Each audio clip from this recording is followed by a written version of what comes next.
Schönen guten Morgen von der Kurischen Nährung. Ich bin heute in Jurtkrante, das ist das ehemalige deutsche Schwarzort, und wir sind oben auf dem Hexenberg, wo zahlreiche geschnitzte Holzfiguren die Märchen der litauischen Geschichte erzählen.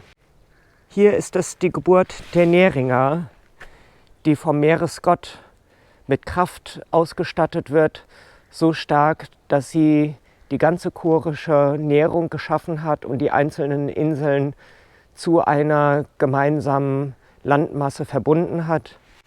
Noch heute ist der Name Neringer einer der beliebtesten Mädchennamen hier in Litauen. Und auch die Gemeinde, die hier die Ortschaften auf der kurischen Nährung verbindet, heißt Neringer, benannt nach diesem starken Mädchen.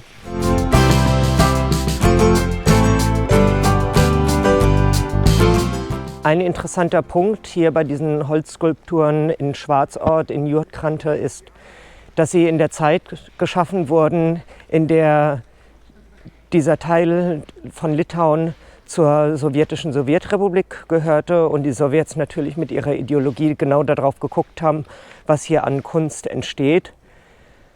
Und dass das überhaupt möglich war, ist bis heute verwunderlich, aber die Litauer haben gesagt, mit diesen Märchen stellen wir den Kampf Gut gegen Böse dar. Das bedeutet, es ist eigentlich genau das, was sich jetzt auch im Kalten Krieg vollzieht, die guten Sowjets gegen alle anderen, die keine Sowjets sind.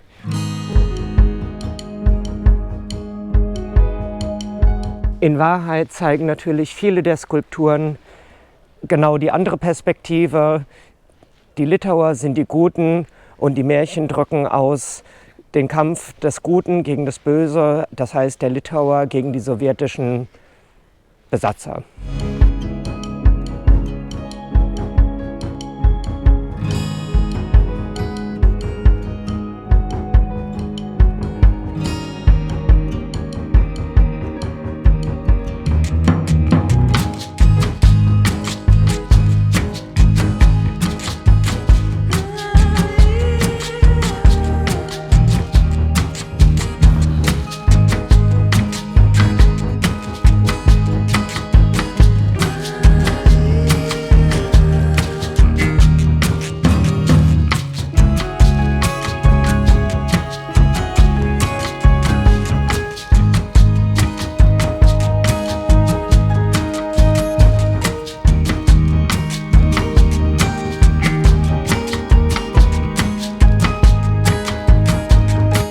Hinter mir sieht man Luzifer, der einen durch das Höllentor heranwinkt.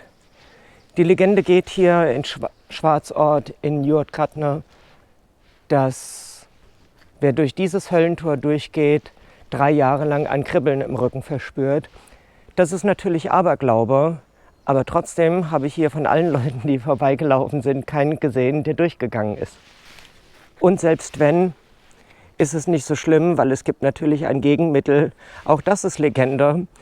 Denn wer einmal durch das Höllentor durchgelaufen ist und dann mit dem Fluch von 3 Jahre Kribbeln im Rücken geschlagen ist, der braucht einfach nur hier 3 Minuten lang die Hand auflegen und die Augen zu schließen und dann ist das Kribbeln wieder weg.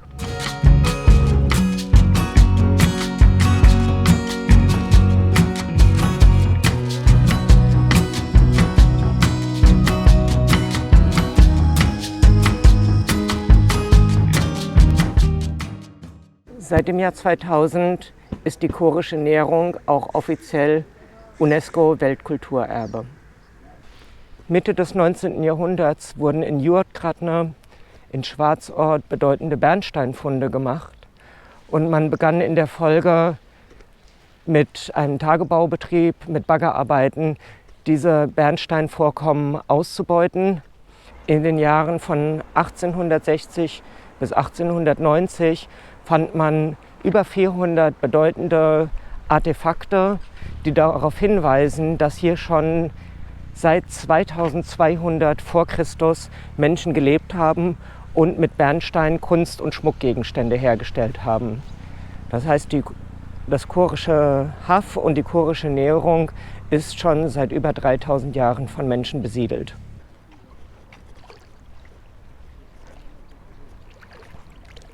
An dieser Stelle ist das Chorische Haff schon 7 Kilometer breit. Auf der anderen Seite des Chorischen Haffs liegt das Memelland. Auch darüber habe ich ein Video gemacht, in dem ich genau hier auf der anderen Seite in der Stadt Drehwerna vom Aussichtspunkt hier herüberschaue und mich gefragt habe, wie es wohl auf der Chorischen Nehrung aussieht. Heute weiß ich es.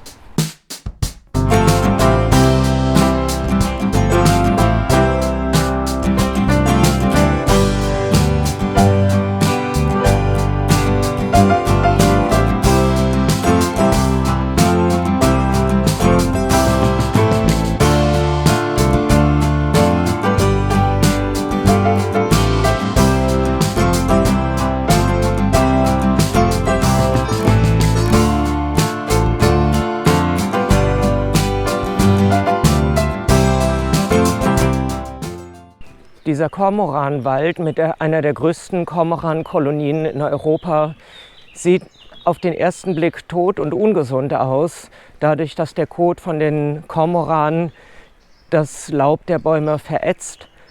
Aber ist er wirklich tot? Man ist sich da nicht so ganz sicher, weil man hat beobachtet, dass natürlich auch viele Fische, die die Kormorane fangen, herunterfallen und für andere Lebewesen, die sonst keinen Zugang zu so reicher Nahrungsquelle hätten, als Nahrung dienen. Man hat auch herausgefunden, dass die abgestorbenen Bäume erstens mal Platz schaffen für ganz neue Pflanzen und außerdem einen neuen Lebensraum für eine Vielzahl von Insekten bilden. Und Naturforscher haben herausgefunden, dass hier Insektenarten häufiger sind als anderswo.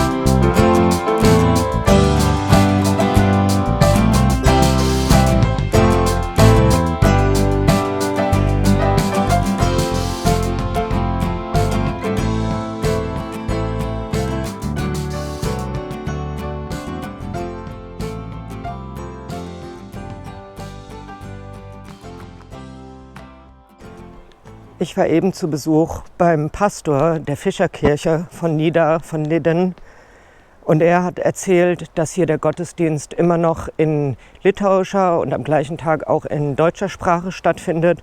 Und bis 2003 gab es das Phänomen, dass diese Kirche natürlich eine evangelische Kirche ist, aber der Großteil der Bevölkerung katholisch ist. Und er hat gesagt, wir haben genug Zeit, Platz und Liebe, um diese Kirche auch zusammen katholisch und evangelisch zu nutzen. Bis 2003 war das kein Problem und man hat es einfach zusammen gemacht.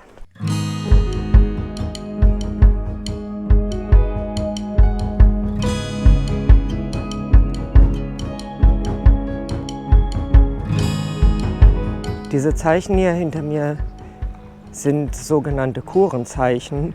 Wir sind hier auf einem Friedhof und man würde hier auf einem Friedhof wie immer Kreuze erwarten. Aber mit diesen Kurenzeichen wird ausgedrückt, zu wem der Verstorbene, zu welcher Sippschaft, zu welchem Geschlecht der Verstorbene gehört hat. Diese Friedhöfe mit Kurenzeichen gibt es nur noch hier und sie sind einzigartig.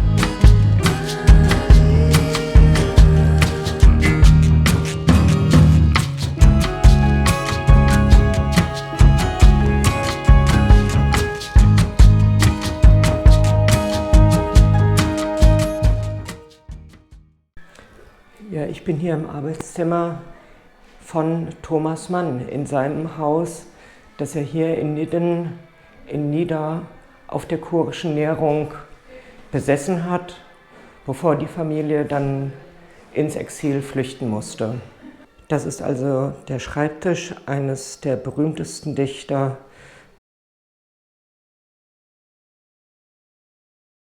Und ich frage mich, ob er auch manchmal hier aus dem Fenster geblickt hat, wenn er darüber nachgedacht hat, wie die nächste Formulierung lauten sollte.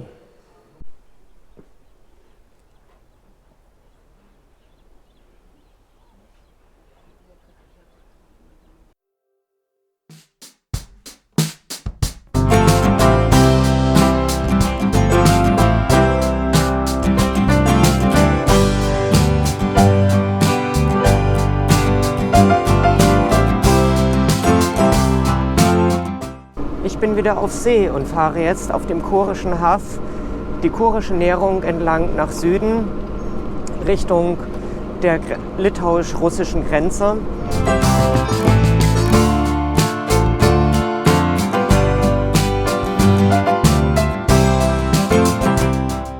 Das Kurische Haff ist Teil der Ostsee, aber es ist an dieser Stelle nur 4 bis 5 Meter tief. Im litauischen Teil und im russischen Teil ist das Kurische Haff gerade einmal 6 Meter tief.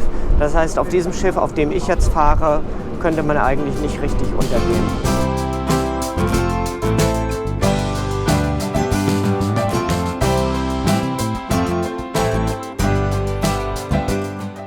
Jetzt fahren wir in das litauisch-russische Grenzgebiet ein.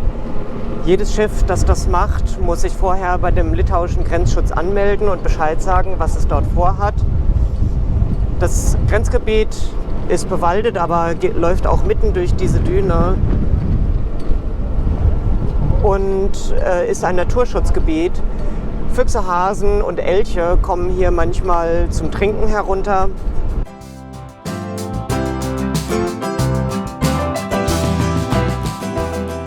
Zäune wurden auf der Düne aufgestellt, um die Düne zu bewahren und um die Menschen davon abzuhalten, hier die Düne herunterzulaufen. Denn jeder, der hier die Düne runterläuft, nimmt etwa 2 Tonnen Sand mit sich herunter. Aber die Menschen hier auf der Insel haben selbst schon festgestellt, dass die Wildschweine mehr Angst vor den Zäunen haben als die Menschen.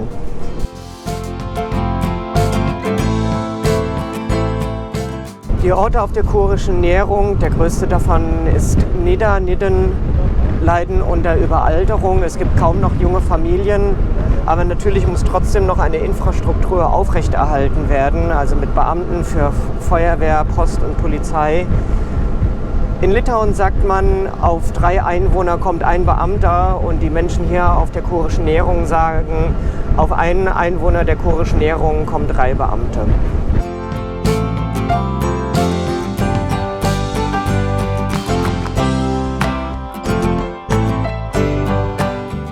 50 Meter von der russischen Grenze sind wir jetzt entfernt.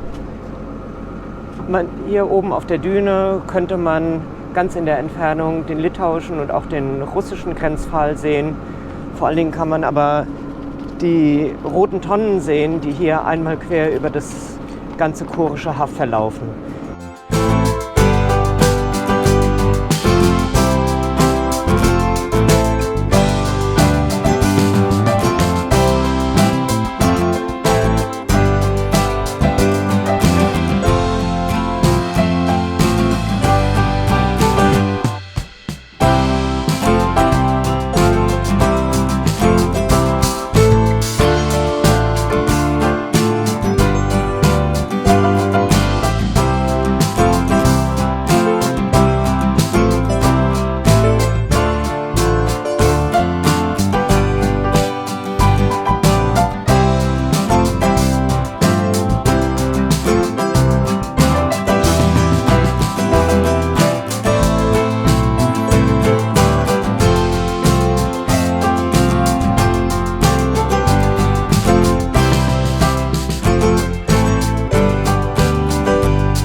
Damit geht ein wunderbarer Tag auf der Kurischen Nährung zu Ende.